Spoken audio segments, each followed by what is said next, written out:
Bienvenue, je suis Perrine Corvézier, la fondatrice d'Azimut.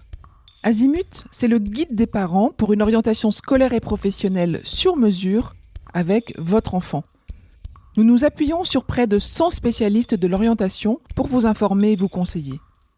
Pour découvrir l'ensemble des ressources Azimut, rendez-vous sur azimut-orientation.com. Vous pourrez notamment vous inscrire à notre newsletter. Je laisse place maintenant au contenu de cet épisode. Bonne écoute. Bonjour à tous, je suis à l'UNML, l'Union nationale des missions locales, à Paris, et je suis en présence d'Olivier Gaillet, qui est directeur du pôle métiers et partenariats.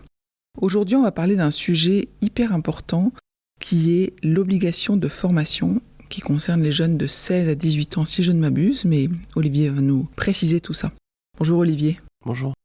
Est-ce que vous pouvez commencer peut-être par vous présenter et puis présenter votre mission en général ?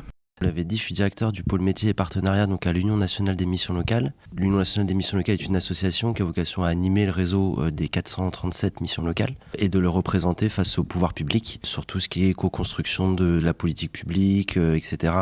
Ou même alerte qu'on peut aussi établir pour justement soutenir les jeunes et les professionnels du réseau des missions locales. Une mission locale, c'est quoi ? Alors c'est une association, loi 1901, qui a maintenant un peu plus de quarantaine d'années d'existence. Et donc en fait, ils sont issus d'un rapport Bertrand Schwartz, en 82, le gouvernement Mitterrand, et donc qui ont vocation en fait à accompagner, accueillir, informer et orienter tous les jeunes de 16 à 25 ans qui ont des sujets, ont des questions sur des problématiques de logement, de santé, et derrière favoriser finalement l'autonomie des jeunes et leur accès à l'emploi. D'accord. On les trouve où en France ?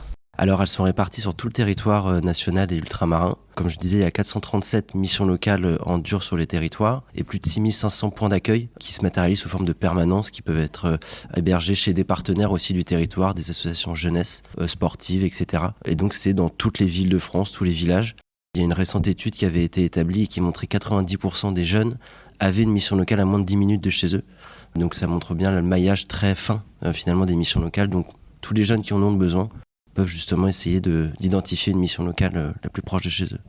Merci beaucoup pour cette précision.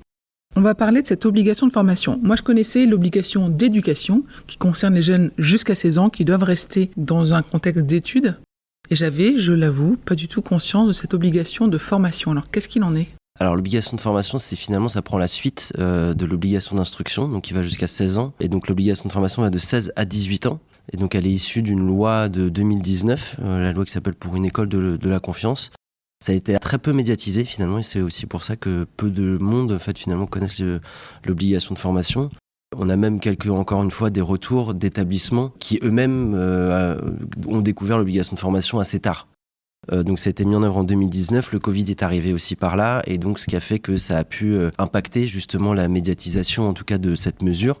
Et donc en fait l'objectif de l'obligation de formation, c'est comme on le disait, c'est de poursuivre donc l'obligation d'instruction. Ça concerne tous les jeunes de 16 à 18 ans qui finalement, sortis du système scolaire à partir de 16 ans, se trouvent dans l'obligation en fait d'être accompagnés soit par une mission locale, soit par une association jeunesse sur un territoire, soit en trouvant une formation ou une reprise de scolarité, etc. Donc vraiment ça concerne tous les jeunes de 16 à 18 ans qui à un moment donné peuvent sortir du système scolaire. Un jeune de 16 ans qui décide, ou un jeune de 17 ans, on va dire, qui décide d'arrêter le lycée, il trouve un emploi dans son coin, dans sa région. Est-ce que là, lui, il fait partie de l'effectif qui doit être encadré par l'obligation de formation ?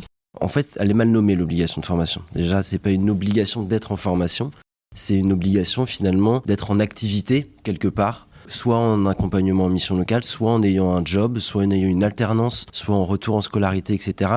Et dès lors qu'on est dans cette situation, en fait, quelle qu'elle soit, ça permet en fait de répondre à l'obligation de formation.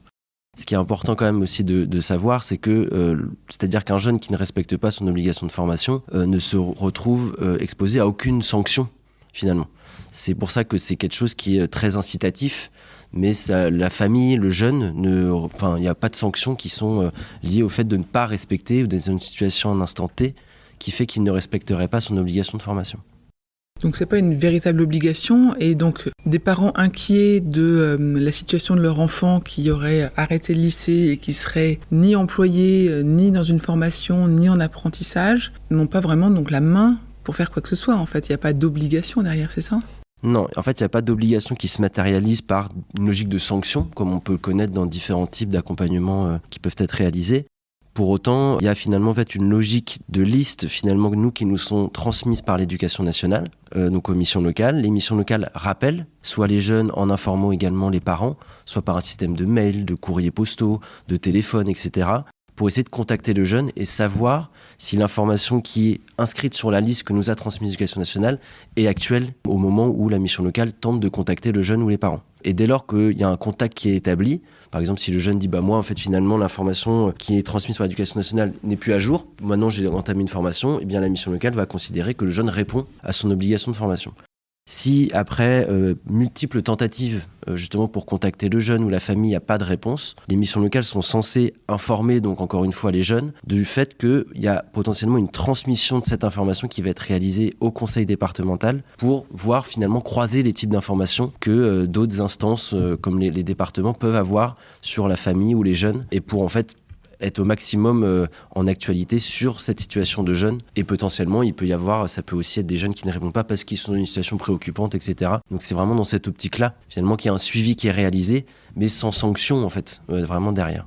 Donc c'est plutôt presque une obligation pour l'État, ou en tout cas les organismes, de s'occuper de ces jeunes-là, de s'assurer qu'ils soient bien dans une situation qui leur convient. Parce qu'un jeune pourrait aussi décider, de s'auto-former en regardant des vidéos, parce que derrière le métier qu'il veut faire se développe comme ça. Vous seriez serein de savoir qu'en fait, ce jeune-là est serein dans sa voie.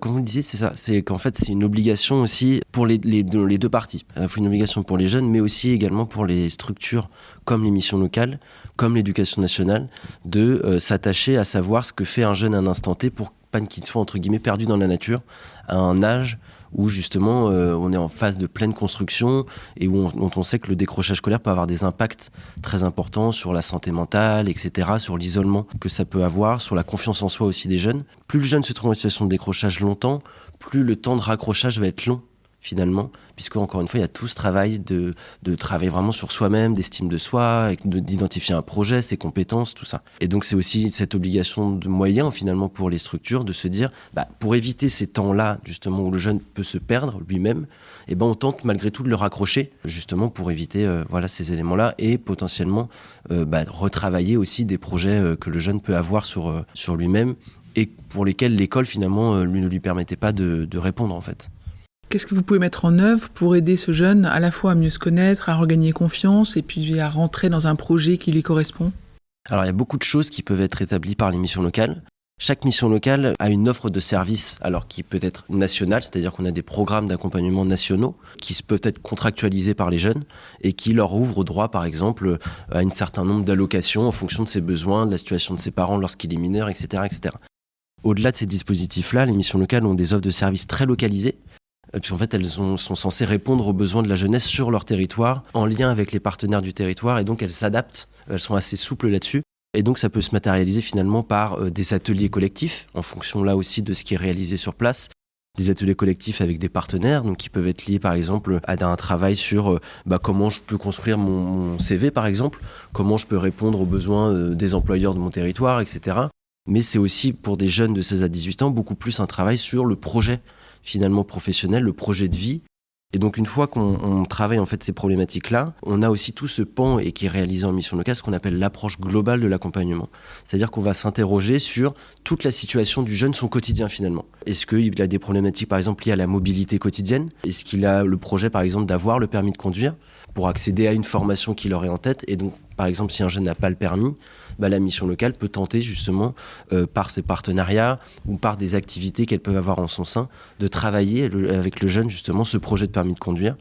Il y a des missions locales qui hébergent des auto-écoles solidaires, etc. Donc on a aussi un certain nombre d'aides qu'on peut mettre à disposition. Mais également tout ce travail, par exemple, on parlait de confiance en soi tout à l'heure, On sait qu'il y a un certain nombre de jeunes, par exemple, pour rester sur l'exemple de la mobilité, qui ont des difficultés de passer le permis parce qu'ils ont des problématiques de confiance en soi. Et donc, le conseiller ou la conseillère de la mission locale va accompagner le jeune dans toutes ces démarches, finalement, sur lui-même pour tenter de travailler ces problématiques-là. On a la question de la mobilité, les questions de logement, les questions de santé, les questions d'accès à la culture, à la citoyenneté, où toutes ces problématiques-là, finalement, sont traitées avec le jeune, partent de ses besoins et la mission locale tente d'y répondre en mobilisant des partenaires ou en mobilisant son offre de services dédiée.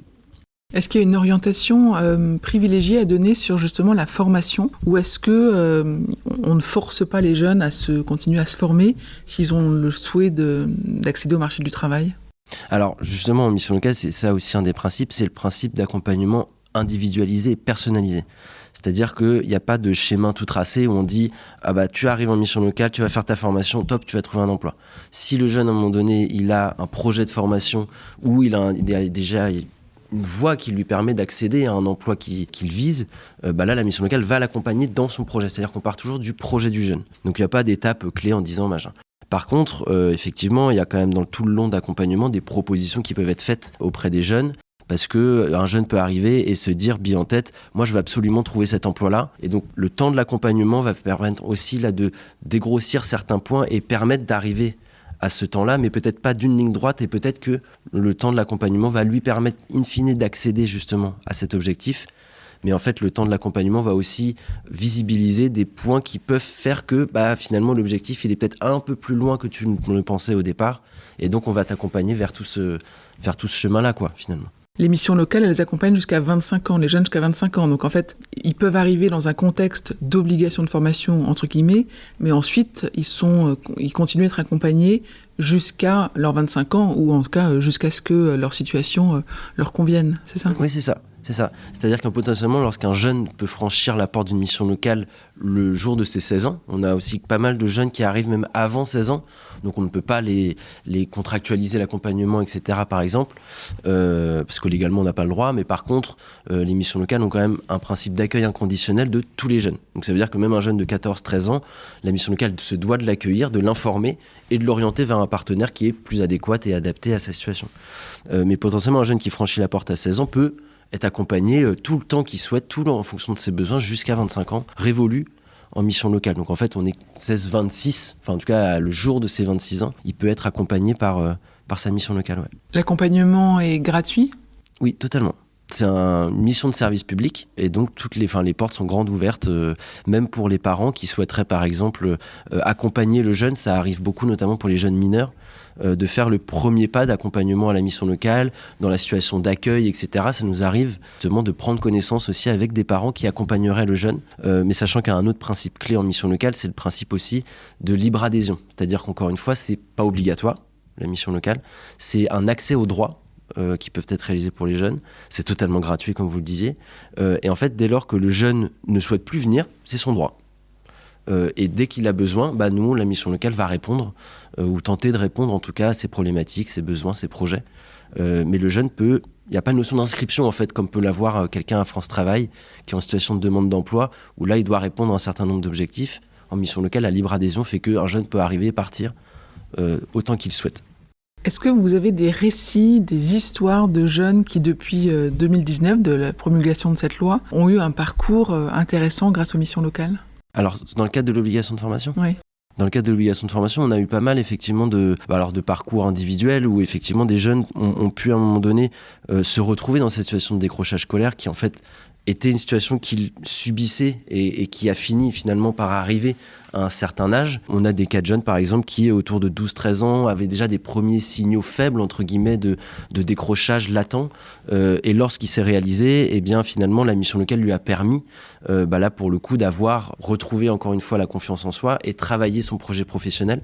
On a quand même un grand nombre de jeunes qui, dans le cadre de l'obligation de formation, finissent par se rescolariser. C'est-à-dire qu'en fait, le temps à un moment donné du décrochage fait que on a pu analyser des problématiques là aussi qui peuvent être liées par exemple à des situations d'isolement ou de harcèlement. Ça peut arriver aussi beaucoup, les situations de décrochage de jeunes qui sont liées à du harcèlement qui se passe dans l'espace scolaire. Et donc là, la mission locale va travailler sur justement tous ces éléments-là liés à la confiance en soi notamment. Et on sait que pour les jeunes, en tout cas de 16 à 18 ans, pour les jeunes mineurs, c'est un des grands aspects, vraiment majeurs, c'est de travailler justement sur cette confiance en soi. Donc oui, on a des parcours de jeunes qui sont très liés à ces notions-là et qui, au final, par leur passage à la mission locale, ont pu identifier derrière d'autres projets particuliers. Et donc, hop, on bifurque, on se réoriente, on fait un pas de côté, on travaille ensemble. Et pourquoi pas ensuite, derrière, on reprend les études ou une formation qui peut être beaucoup plus adaptée. Qu'est-ce que vous conseilleriez aux parents qui nous écoutent aujourd'hui et qui ont dans leur entourage, pas forcément leur enfant, un jeune qu'ils voient risquer justement d'être en décrochage au-delà de 16 ans ? Déjà de prendre attache avec ce jeune-là, parce qu'encore une fois, c'est peut être porteur de risque, effectivement, ne serait-ce que pour le jeune lui-même, quoi. Et qu'ensuite, qu'il puisse, en fonction là aussi de ses besoins, de l'orienter, de lui soumettre l'idée, ou en tout cas qu'il y a des associations, des organismes, des acteurs du terrain, du territoire qui peuvent justement tenter d'accompagner le jeune dans ses démarches, etc. Et qui ne sont pas forcément dans le côté très institutionnel et très scolaire. Puisque c'est ça aussi qui peut faire fuir justement un certain nombre de jeunes, c'est le côté très cadré de la scolarité en France, et alors que justement il y a des acteurs associatifs peuvent permettre d'être beaucoup plus humain entre guillemets et vraiment s'adapter là aussi en fonction de ses besoins finalement. Et donc chaque parent finalement, et c'est vrai que là c'est un rôle aussi peut-être des missions locales pour communiquer davantage sur leur existence, sur leur rôle, pour justement que ce soit presque un automatisme de se dire là je suis en situation de décrochage scolaire, je ne sais plus trop très bien faire de mes journées, la mission locale de ton territoire va pouvoir finalement t'accueillir, t'informer, et encore une fois on a un certain nombre de témoignages de jeunes qui finalement la mission locale leur a permis de vraiment relancer finalement cette dynamique qui les avait à un moment donné quittée, quoi. Merci beaucoup. Merci à vous. Je vous retiens quelques instants. Vous écoutez peut-être sur Apple ou sur Spotify ou sur Deezer ou sur une autre application de podcast. Je voulais m'assurer que vous connaissiez l'existence de notre site azimut-orientation.com. Sur ce site, les contenus sont organisés par thématique et par situation. Ceux qui connaissent adorent et utilisent notre moteur de recherche, ce qui leur permet d'aller chercher directement le bon contenu qui correspond à leur problématique. Je vous encourage à vous y connecter et n'oubliez pas de vous inscrire à notre newsletter. Merci de votre fidélité et à bientôt.